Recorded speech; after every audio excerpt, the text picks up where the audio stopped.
For the second time this week, federal agents have shot and killed a man during an immigration operation, this time in Maine.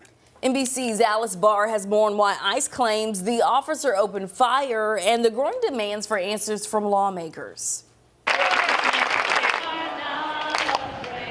A community vigil in Maine overnight, where there's a growing outcry over an ICE officer fatally shooting a man. This video shows a white car driving in a circle with an ICE officer trying to grab the door handle. It's not clear if this was before or after the shots were fired. Another video shows what appears to be federal agents pulling a limp body from a car and putting the man's hands behind his back. In a statement, an ICE spokesperson said the vehicle attempted to flee and that, fearing for public safety, an officer fired his weapon, saying ICE was there conducting targeted surveillance on the last known address of someone with a final order of removal when a person who was not in the country legally left the house in the car.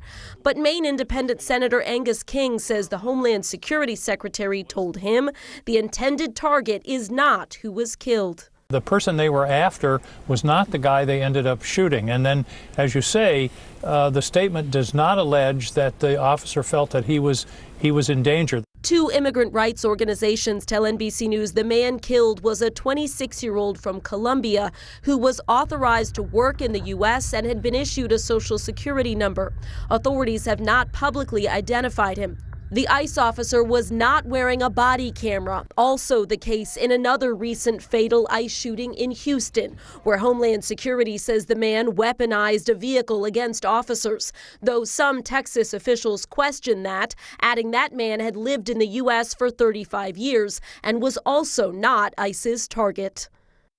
The DHS Inspector General's office is now investigating the Maine shooting, according to a person familiar with the investigation.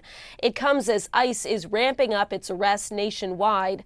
A source familiar told NBC News the agency arrested more than 1,300 people this past Saturday and 1,100 on Sunday, up from 600 per weekend day on average last month. In Washington, Alice Barr, NBC News.